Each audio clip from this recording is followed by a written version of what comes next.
Muy muy buenas tardes. Sí, igualmente sumarme al saludo que manifestó el doctor Aldave. Un saludo a todos los médicos gastroenterólogos y en el día de hoy sabemos de la notable labor que se realiza en este ámbito y también saludar a la Sociedad de Gastroenterología, que como se manifestó es una de las sociedades que tiene un buen performance en el desarrollo tanto de la investigación de las patologías gastroenterológicas, ¿no? Iniciando esta ponencia y dando también la última sesión de de esta, de este curso que hemos llevado a cabo con buen performance en estas últimas semanas, voy a iniciar con un tema que si bien es cierto, es un tema que no tiene una alta prevalencia, normalmente alrededor de la población a nivel mundial está entre 1,5%, ¿no? Pero lo llamativo es que, si bien es cierto, tiene una buena prevalencia a nivel de la población pediátrica, es que a veces nosotros no investigamos su incidencia y prevalencia porque no tiene unas buenas manifestaciones o no tiene manifestaciones que nos permitan investigar, ya que es una enfermedad multisistémica, ¿no? Entonces, basándose en eso, nosotros hemos tratado de darle un realce buscando las manifestaciones extraintestinales de la enfermedad celíaca.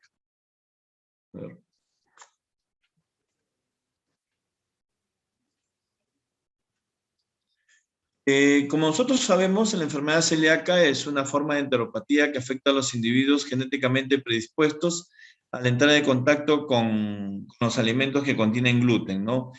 Esta va a producir una lesión histológica que va a llevar a una atrofia de velocidades intestinales, produciendo un efecto de mala absorción y que va a dar el espectro amplio de las manifestaciones clínicas que ya son conocidas especialmente en la forma típica de la enfermedad celíaca, como son el estreñimiento, la diarrea, la distensión abdominal, ¿no? Y que va a llevar, pues, obviamente, una esteatorrea, ¿no? Que ya es una de las manifestaciones muy conocidas por nosotros.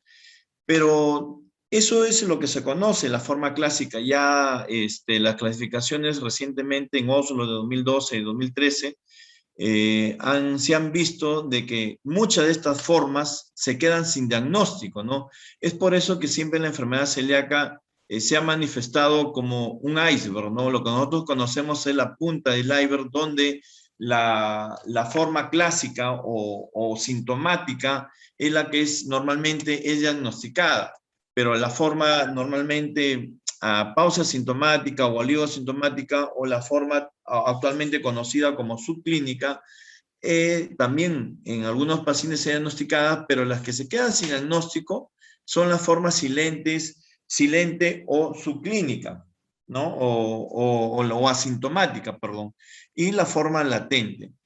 Y la idea obviamente, de la investigación de nosotros los gastroenterólogos es tratar de determinar cuáles de estos pacientes, especialmente los que tienen manifestaciones extraintestinales, forman parte de la enfermedad celíaca. Para la clasificación, para conocer un poco la clasificación, ¿a qué se define enfermedad celíaca clásica? Son aquellos pacientes que tienen las características clásicas de mala absorción y que tienen una atrofia velocitaria inducida por gluten. Es decir, son aquellos pacientes que tienen síntomas clínicos característicos gastrointestinales, los que ya les había mencionado. Pero también está la forma atípica o subclínica, ¿no? Son aquellos pacientes que presentan pocos o ningún síntoma gastrointestinal, pero que acuden a la consulta por otros motivos. Normalmente acuden por anemia, por deficiencia de hierro, a veces acuden por osteoporosis, niños que presentan bajo crecimiento, déficit de atención, para mujeres que acuden por abortos espontáneos, infertilidad, ¿no? Convulsiones, ¿no? Y estos pacientes también presentan atrofia velocitaria inducida por gluten, pero normalmente desde el punto de vista gastrointestinal, estos son pacientes asintomáticos. Y aquí viene el problema. Normalmente un gran número de estos pacientes no tienen diagnóstico de enfermedad celíaca ¿Por qué? Porque vienen por otras manifestaciones clínicas normalmente extraintestinales. También hay otra clasificación que es la de enfermedad celíaca, que es la enfermedad silenciosa. Ahora Oslo lo clasifica como asintomática, ¿no? Son los pacientes netamente asintomáticos con atrofia biocitaria y que son inducidas por gluten y que se descubren netamente de manera casi incidental, ¿no?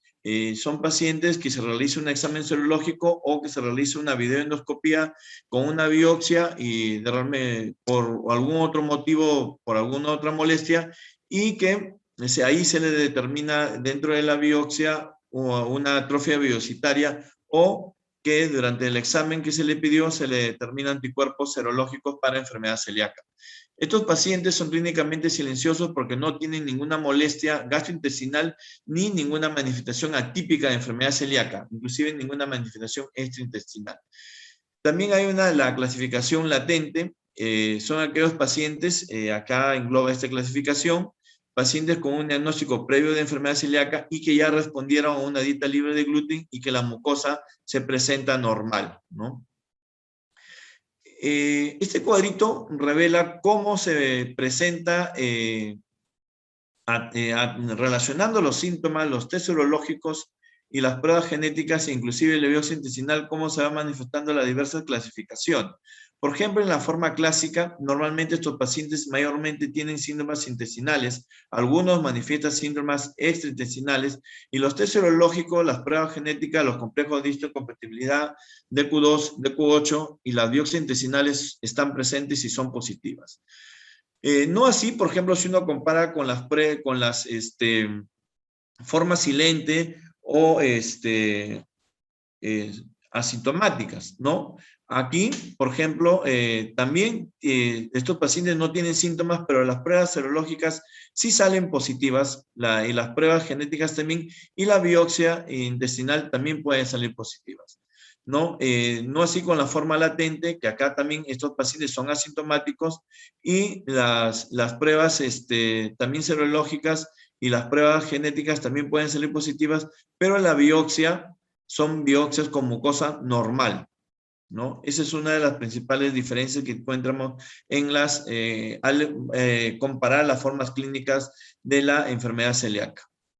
¿Cuáles son las manifestaciones clínicas? Normalmente se dividen en dos grandes grupos, ¿no? Las gastrointestinales, que están dadas por la forma clínica de enfermedad celíaca, normalmente la clásica o sintomática, ¿no? Que es la diarrea, o algunos pacientes presentan constipación, también esteatorrea, flatulencias, pérdida de peso y dolor abdominal. Pero algunos pacientes acuden por algunas manifestaciones extraintestinales que normalmente no son tomadas en cuenta, o que a veces son evaluados por otras especialidades, como la anemia, hipertransaminasemia asintomática. Algunos pacientes acuden por osteopenia, disminución de la densidad mineral ósea, osteoporosis, síntomas neurológicos como epilepsia, déficit de trastorno de atención e hiperactividad, alteraciones menstruales. Aquí tenemos, por ejemplo, la pubertad tardía, la menarquia precoz, abortos espontáneos, infertilidad, ¿no? Y estomatitis actoide y dermatitis herpetiforme. Algunos de estas manifestaciones clínicas son abordadas. Por ejemplo, la dermatitis herpetiforme es abordada inicialmente por los dermatólogos y se ha encontrado que existe una gran asociación con la enfermedad celíaca. La mayoría de estos pacientes la mayoría de la enfermedad celíaca lo desarrolla dentro de los 10 años. Por eso es que netamente es una enfermedad típica de niños, ¿no? Pacientes pediátricos. La incidencia de la enfermedad celíaca es mayor en mujeres, tanto que se ha visto que la incidencia es de 17 a 8, ¿no? Por cada 100.000 personas diagnosticadas en un año. Las manifestaciones, los síntomas gastrointestinales son la forma más frecuente y común en los niños de menor edad, en quienes la enfermedad celíaca normalmente se manifiesta por vómitos, dolor abdominal, diarrea y estreñimiento, muchas veces refractario.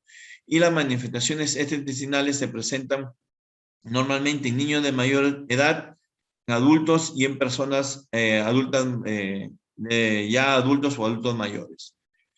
¿Cuáles son los trastornos hematológicos que se asocian o que se presentan como manifestaciones extraintestinales de la enfermedad celíaca? Una de las principales manifestaciones es la anemia. En esto, algunos estudios hablan de que hay una asociación, va hasta casi el 70% de pacientes que tienen anemia y enfermedad celíaca. Normalmente la anemia que comúnmente más se asocia a la anemia microcítica hipocrómica.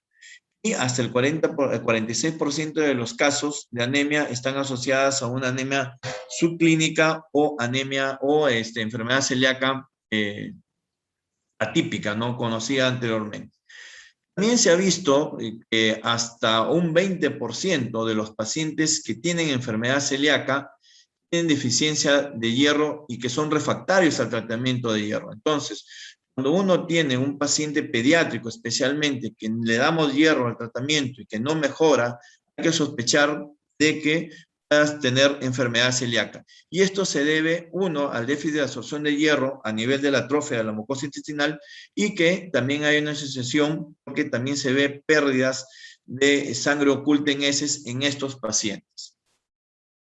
Hay algunos estudios de que hablan de que hay una asociación también, ¿no? De las pruebas serológicas y su prevalencia con las biopsias en la enfermedad celíaca. Normalmente la prevalencia con las biopsias es mucho menor que con las pruebas serológicas, ¿no? Cuando el tratamiento se realiza de la anemia en los pacientes con enfermedad celíaca y es por deficiencia de hierro, el tratamiento indicado, obviamente, como el tratamiento de la enfermedad celíaca, es la dieta libre de gluten y el suplemento de hierro.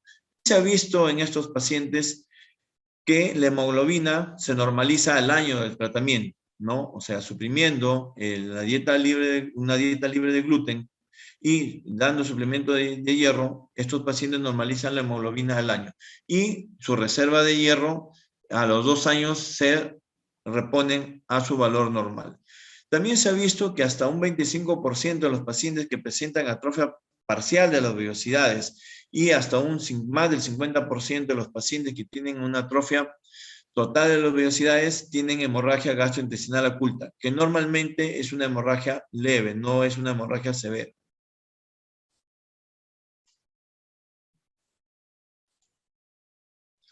También se ha visto que hay una deficiencia de folato. No se han encontrado muchos trabajos sobre esto, pero hay 2 estudios que se realizaron donde la deficiencia de folato se encontró normalmente en niños, y que no se vio que resulte en una anemia persistente ni una anemia severa.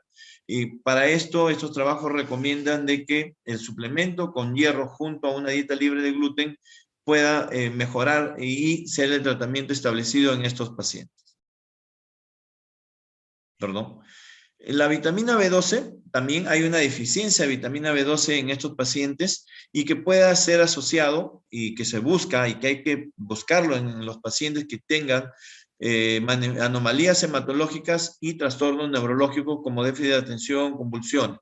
Entonces, se ha visto de que pacientes que tienen enfermedad celíaca tienen una incidencia de déficit de vitamina B12 hasta en el 11%. Y el tratamiento, obviamente, también es la dieta libre de gluten y una terapia de vitamina B12 vía parenteral. ¿Cuáles son las manifestaciones cutáneas que uno debe sospechar de enfermedad celíaca cuando presenta? Normalmente la dermatitis herpetiforme es una de las manifestaciones cutáneas más frecuentes de los pacientes con manifestaciones intestinales de los pacientes que tienen enfermedad celíaca y que son lesiones papovesiculares y que se presentan como escoriaciones, especialmente en codo, rodillas, nalga y cuero cabelludo. Y hay una asociación en los pacientes que tienen dermatitis herpetiforme y enfermedad celíaca entre el 10 al 15%.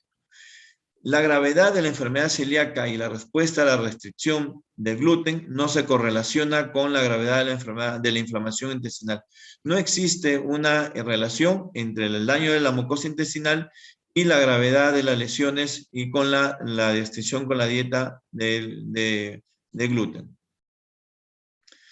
Pero lo que sí se ha visto, y lo que sí se ha correlacionado, es que existe dermatitis herpetiforme solamente en el 10 a 20% de los pacientes que tienen enfermedad celíaca con síntomas clásicos, hasta un 25% de los pacientes que tienen enfermedad celíaca atípica, y hasta un 60% de los que tienen enfermedad celíaca silenciosa o asintomática. Entonces, es común sospechar de que los pacientes que tengan dermatitis herpetiforme, que no tengan una causa determinada por dermatología, sospechar en que pueda ser una enfermedad celíaca, ¿no? Aún no diagnosticada. ¿Cuáles son las manifestaciones hepáticas más frecuentes que presenta la enfermedad celíaca? La más común de las que aquí se ven es la elevación de las enzimas hepáticas, especialmente la elevación de la ACT de manera asintomática, aunque no es la única, ¿no? También puede haber una hepatitis inespecífica, una enfermedad de hígado graso no asociado al alcohol, una hepatitis autoinmune y colestásica. Normalmente se ha asociado que hasta el 9% de los pacientes que elevan estas transaminasas pueden estar asociados a enfermedad celíaca. Se ha evidenciado de que después de 12 meses de estos pacientes que tienen transaminasas elevadas, después de 12 meses de una dieta sin gluten, el 96% de los pacientes normalizan sus transaminasas. Y en raras ocasiones, la enfermedad celíaca se asocia a una enfermedad hepática grave. ¿Cuáles son los mecanismos? Realmente no hay los mecanismos netamente establecidos, pero algunos artículos tratan de establecer cuál es el mecanismo por el cual la enfermedad celíaca puede elevar las transaminasas y pueda provocar un daño hepático. Lo que se ha establecido es que el daño hepático puede ser consecuencia del aumento de la permeabilidad intestinal, lo que va a provocar que lleguen las toxinas y antígenos al hígado a través de la circulación portal. El otro mecanismo que es menos aceptado y que se plantea que pueda ser el desencadenante también de la elevación de las transaminasas y el daño hepático es la inflamación crónica a través de la mucosa intestinal. Este cuadrito es interesante ya que revela en el 2004 un trabajo que se realizó por ABDO de 13 estudios donde se evalúan básicamente 3 trabajos, ¿no? De donde evalúan los síntomas gastrointestinales, las pruebas que se realizaron, las pruebas serológicas evaluados a través de los anticuerpos antinomicio y antigladina, donde se puede evidenciar de que estos pacientes, lo que ustedes pueden ver acá los números de los grupos que asociaron estos trabajos, pocos o ningunos tenían molestias gastrointestinales, o sea, eran pacientes que no tenían molestias gastrointestinales típicas, pero al realizar los estudios, ¿no? De pruebas serológicas, también su prevalencia era baja, ¿no? Pero todos, o casi todos, excepto en el segundo trabajo, que solamente la prevalencia del 50% tenía una prueba de biopsia positiva para enfermedad celíaca.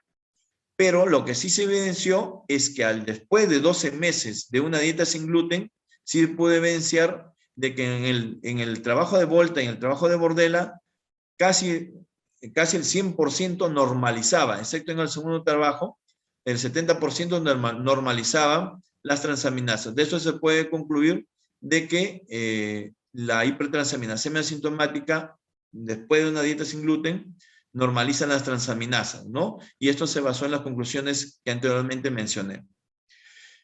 Otro trabajo interesante realizado en el 2014 y que fue publicado en el Hepatology es que a mayor valor de transaminasas, especialmente usted en la AST, se correlacionaba con el daño a nivel de la mucosa evaluado, de la mucosa intestinal evaluado por Marsh, ¿no? A mayor valor de transaminasas, a mayor valor de transaminasas, obviamente asintomáticos, que eran estos pacientes, se correlacionaba mayor grado de daño intestinal. Hay algunos datos también que hablan sobre la trombocitopenia de la trombocitosis o que se presentan en la enfermedad celíaca como manifestación extraintestinal. Normalmente, la trombocitosis en la enfermedad celíaca es más común que la trombocitopenia y ocurre, y este es un dato también interesante, hasta en el 60% de los pacientes con enfermedad celíaca. Se desconoce con exactitud cuál es el mecanismo que produce esta trombocitosis, aunque hay algunos datos que hablan que este mecanismo es producido por la inflamación, puede ser producido por la anemia ferropénica o por una hiposplenia funcional. Igual como las otras manifestaciones extraintestinales, la trombocitosis se suele resolver después de una dieta libre de gluten.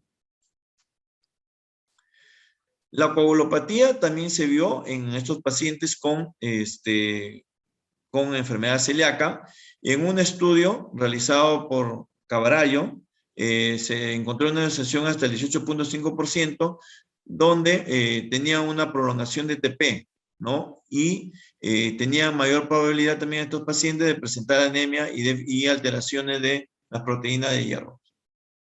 Estos pacientes fueron más propensos, los pacientes de tener TP prolongado fueron los pacientes que tenían enfermedad celíaca sintomática y también pueden tener diatesis hemorrágica como primer síntoma, aunque raras veces tenían una enfermedad hemorrágica grave por esta diastasis hemorrágica. Normalmente era una hemorragia mínima, ¿no? Y que no provocaba mayores alteraciones. El tratamiento en estos casos era la vitamina K vía parenteral. La disfunción esplénica que se vio también en estos pacientes, que fue evaluado mediante la hipofunción esplénica, que fue evaluado mediante la presencia de glóbulos rojos atróficos y mediante el microscopio de interfase. No se conoce bien su prevalencia de la enfermedad celíaca, pero en un estudio pequeño realizado por Crocep, encontró, obviamente, en un grupo pequeño de 70 pacientes con enfermedad celíaca que su prevalencia era hasta el 21%. Obviamente que este trabajo no se puede traspolar porque, bueno, era un grupo muy pequeño, pero hay estudios similares que también hablan, ¿no? De la hipoesplenismo y suele ser más común, esto sí se hay en otros estudios, especialmente en Di Sabatino, donde la enfermedad celíaca con hiperesplenismo coexistían cuando había o estos pacientes tenían enfermedad celíaca y enfermedades inmunológicas como la diabetes insulino dependiente o tipo 1, tiroiditis autoinmune, enfermedades inmunológicas del tejido conectivo o la enfermedad celíaca se asociaba a linfoma. El mayor riesgo de hiperesplenismo se asociaba cuando la enfermedad celíaca se complicaba, en comparación con la enfermedad celíaca no complicada. ¿Cuáles eran las enfermedades, las manifestaciones neurológicas intestinales que se presentaban en la enfermedad celíaca? Bueno, había una prevalencia que algunos estudios hablan desde el 20 hasta el 40% de que estos pacientes presentaban manifestaciones neurológicas. ¿Cuáles eran? Iban desde la hipotonía, retraso del desarrollo de crecimiento, retraso del desarrollo de crecimiento, de trastorno de déficit de atención e hiperactividad, cefalea, ataxia, tics, y también se habían reportado polineuropatías, miopatías, leucoencefalopatías, epilepsia, con o sin calcificaciones cerebrales. Había mucha controversia en cuanto a las manifestaciones, a los mecanismos fisiopatológicos, aunque se había establecido, el mecanismo que más se acepta a que era una respuesta inmune, tanto humoral como celular, contra la enzima transglutaminasa tisular, ¿no? Si bien es cierto, este mecanismo no está netamente aceptado, pero es el que más, digamos, se conoce. También muchas otras teorías se habían asociado a la deficiencia de vitamínica del complejo de B, ¿no? La deficiencia de vitamina B12, al folato, a la vitamina D y a la vitamina E también. Aunque no podían explicar estas deficiencias todo el complejo de manifestaciones clínicas neurológicas, ¿no? La taxa cerebelosa, cuando en el estudio Doctor ¿Sí? Humberto, disculpe, un minutito para terminar, ¿sí? Por favor. Sí, ahorita termino, Gracias. doctor. La taxa cerebelosa, había una asociación hasta el 41% de pacientes, especialmente con los anticuerpos antigladina, que había la asociación, ¿no? En la epilepsia, también había una asociación hasta un 5% de estos pacientes con encefalopatía, con enfermedad celíaca.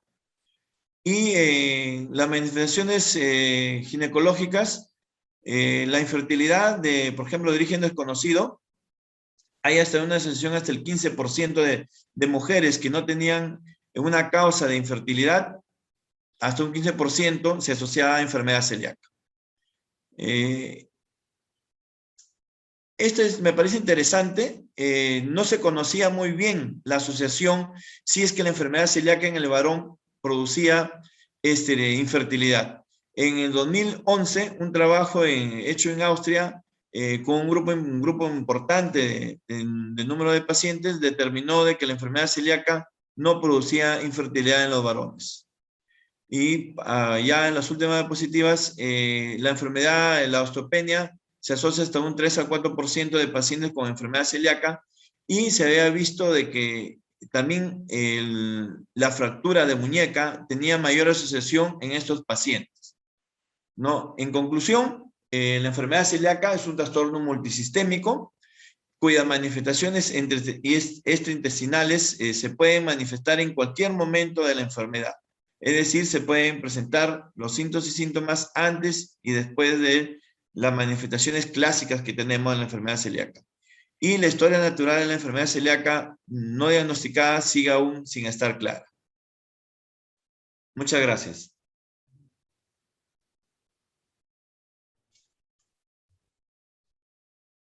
Agradecemos la participación del doctor Humberto. Nos pinta de alguna manera que muchas de las manifestaciones de estos pacientes son manifestaciones que no tienen nada que ver con el tracto gastrointestinal. ¿No? ¿Hay alguna prevalencia, algún estudio acá peruano o de América Latina, doctor Humberto? Bueno, no he encontrado todos, la mayoría de estudios son europeos. Lo difícil de encontrar acá es la prevalencia, es que, por ejemplo, la prevalencia en niños es un poco difícil de establecer porque a ellos no se les hace normalmente la endoscopía y aún así cuando se les hace, la mucosa tiene una apariencia muchas veces normal, ¿no? Y puede pasar desapercibida, ¿no? Esto es la limitación, por ejemplo, cuando se revisan los trabajos y hacen esa aclaración, ¿no? Y eso es porque de repente es por eso es que aún tenemos una prevalencia bastante baja, ¿no? De esta enfermedad. Y la idea acá es, de repente, plantear los test serológicos, ¿no? En estos pacientes que tienen estas manifestaciones. Perfecto. Sí, pues nosotros tenemos la enfermedad celíaca, la tuberculosis gastrointestinal, que también suele llamarse la gran simuladora, ¿no? Pero bueno, al final son retos que uno tiene como gastroenterólogo, y yo lo único que recuerdo de una enfermedad celíaca fue a través de una dermatitis herpetiforme, que